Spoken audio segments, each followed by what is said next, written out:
redoing a tutorial that I did about Cinema 4D car rig last year. Now the problem was that tutorial had a really terrible music background. It was so loud so nobody could hear me. So I received a lot of criticism from you, criticism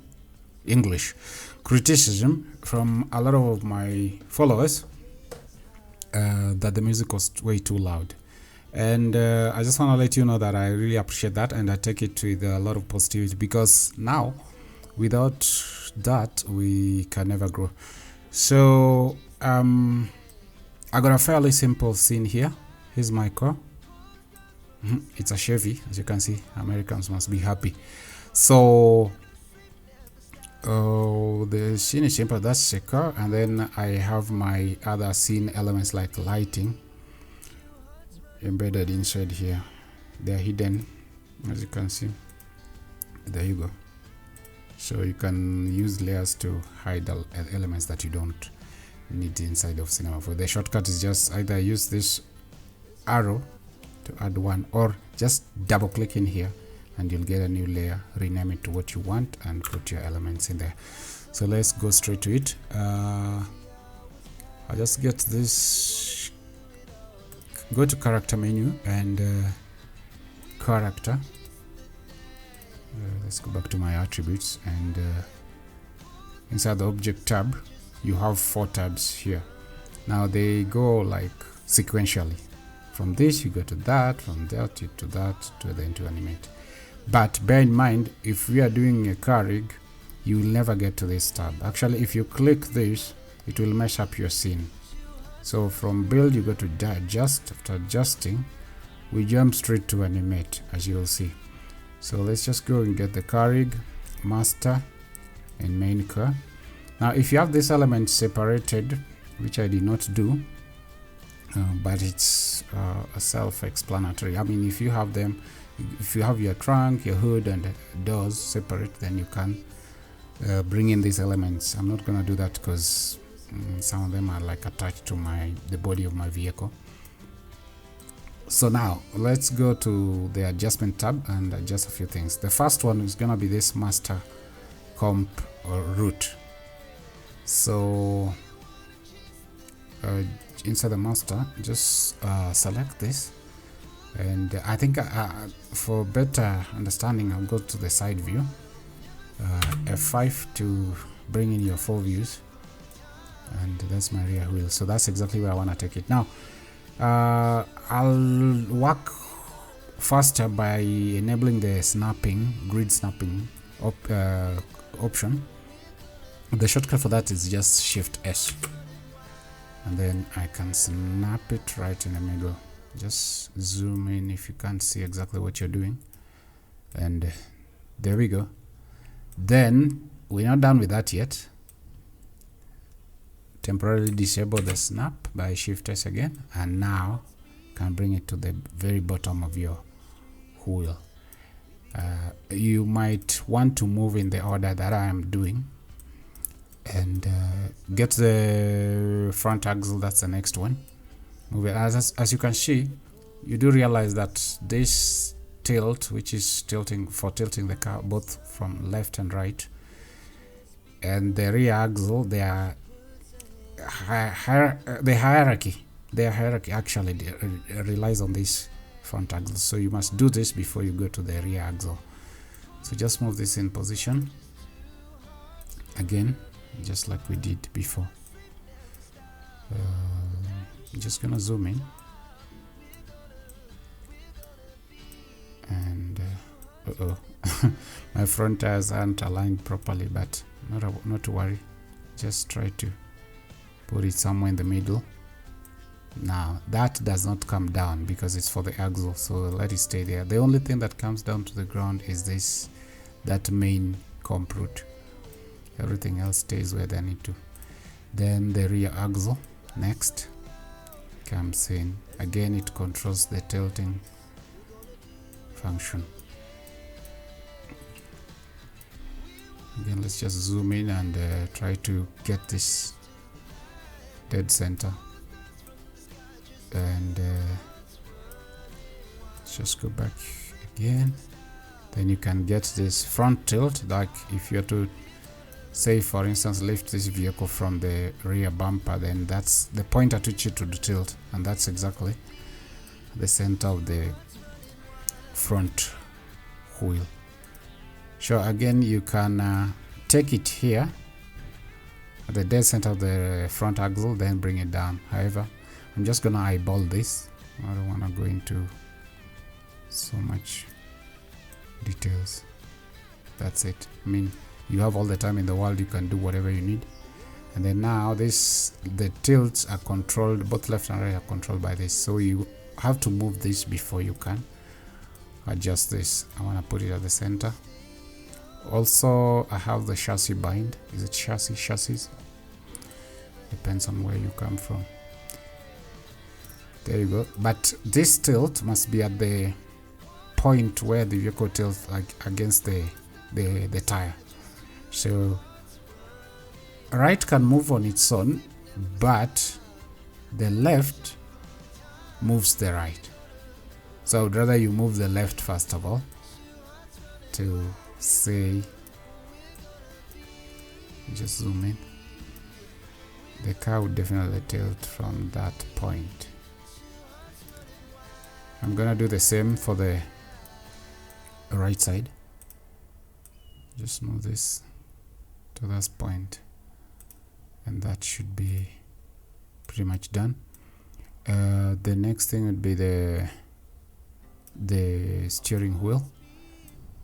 So the steering rack or column, depends on again where you came from. I think Americans call it rack, Europeans, the Englishmen call it column. Yeah, so that sits there. Now if you're doing an animation and you would want your character to visually be seen steering, there's a place where you can drop this, and the wheel will just turn the way you want. I'm not gonna do that. This car is futuristic, so it can drive itself, and this is okay. I'm just gonna rotate it. Sorry, just gonna rotate it to this point, and then visually the controller would look good when it feels like you really are controlling the vehicle. So some of these things you don't have to do, we just do them to make sure the rig works the way we want. And then now I have this well bind. This you position it exactly where the is it called wishbone, I think. Those of you who love cars, I think you know what I mean. There's something called a wishbone. Usually sits like next to the wheel, but from the inside. That's what controls how the wheel turns. So again, this would require you to put this at the dead center of your wheel. Yeah, and when you adjust the left side, it controls the right side as well, so don't worry about doing it twice. So that again, the wheel would turn from here. So there's something called wishbone. I think it's called wishbone. That's where it would sit. And then the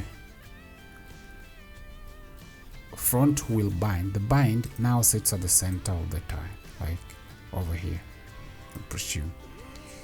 Wheel tag radius. This is what will make the controller sit exactly proportionally to the wheel, so for ease of controlling it easily.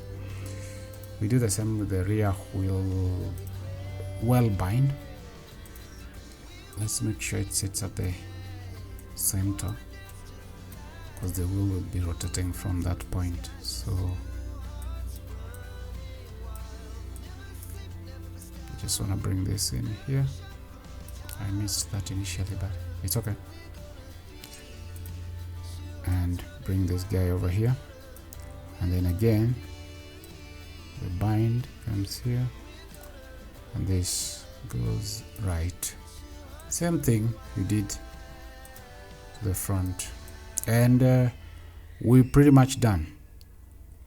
Sorry, there's some kids playing outside here making a lot of noise. And now, like I said, but there's one more thing. inside of adjust, remember we are adjusting the components. Now we can move to adjusting the controllers if you feel like it. So for me they look good, save for this one at the bottom. Now you do realize if you select this to move it, it will move the entire thing. You don't want that. So hold down this number 7 key, and that would allow you to move that particular item independently without everything else. As you can see, yeah, I think that's just something you'd want to know. So I think personally like how this looks like. Everything is easy, pretty much easy to select, and that's the whole point. From here, like I told you, don't click this bind tab. It will just mess up your scene. I had done it before, and the results were not good to watch, honestly. So I'll simply go to display, and I just want to see the full hierarchy. But for ease of use, I'll create another a copy of this on the side, and this is a whole load of stuff which we don't want to see. So just select the bind and go to view and solo it out by setting it as root, and then scroll all the way to the bottom, and we can find our vehicle in here. So now this is the most important part. You need to do things carefully, or else the rig won't work properly. First things first, just gonna right click here onto everything that needs to be rigged, the vehicle parts, that is. Go to look for rigging tags and choose constraint. Now once you do this, select under constraint, select parent. Okay, now in this cinema for this car rig, the root and every other constraint in here, as you can see, the priority is 65. Now what that means is for Cinema 4D works with hierarchy to solve anything that it does, whether it's espresso or anything that needs to be calculated before it's solved. So if everything in here under priority is 65, for Cinema 4D to solve this properly, our expressions on our new tags must be anything higher than 65. So anything higher than 65 will work. 66 going onwards. I just make everything here 100. You can put in any number as long as it's not 65, and that will help Cinema 4D. Otherwise it will have errors calculating all these things. So once you do that, let's go to the first one, the body. Go to the parent tab, and for the body, pick the chassis bind and drop it in here. If you don't want to do that manually, there's a shortcut. Just take this picker, click, and there you go. Next, do this for everything else. Next is the front left wheel. So front left wheel is over here, left front wheel. Now you want to make sure that everything that rotates, which is the wheel, everything that rotates, you use the roll, not the bind. You use the wheel roll bind, not the wheel bind. This bind is for objects that do not need to rotate, like the brake calipers. The brakes need to hold the car in position if in case of emergency, so there's no way they can be rolling with the wheel. So just make sure anything rotating must be under this. So front left wheel, front left wheel, just drag it in here. Now for the caliper of that same wheel, we'll use the bind. Front right wheel, again use the roll, and for the caliper, let's use the bind. Rear left wheel, use the roll, and for the caliper, use the bind. We're just about to finish. Rear right wheel, use the roll, and for the caliper, use the bind, and that's pretty much it. Let's just go back here, and we just need to see the components. Yeah. So from here, let's just go back to the object tab, and no need of going into this bind tab. Shortcut rotate, and as you can see, the wheels are turning pretty well. Oops, it's not. Let's just check. Yeah, they're both turning well. If we grab this guy, if we grab this, yeah, working pretty well. Grab that, working pretty well. Working well. Back here again, working well. And the speed of the rotating of the wheel, the speed should rely on the movement of the vehicle. So you see, as you can see, and then if you press play and increase this, you realize your car is shaking. It's pretty old. Maybe you can even add the amplitude so that be very aggressive. Yeah, and you can even make the frequency higher if it's too old, you know. You can do the same to rotation. Can, you know, make that go higher. Yeah, and that's pretty much it. And so you can also do things like aligning. If you're to animate, you can align your car to a spline so it moves along the spline. Yeah. And there's a whole lot of stuff that you can do here. Just go figure it out, check it out, do something. If in any case you do something interesting, I would like to see, probably you leave it down in the comment section, and we can make some criticism, or, you know, improve as we go. And I hope this answers the question of the first tutorial that I made that was really terrible with the music background, and it helps somebody make something even better. I mean, every time we create whatever we create, the new one has to be better than the last one. So all the best, guys.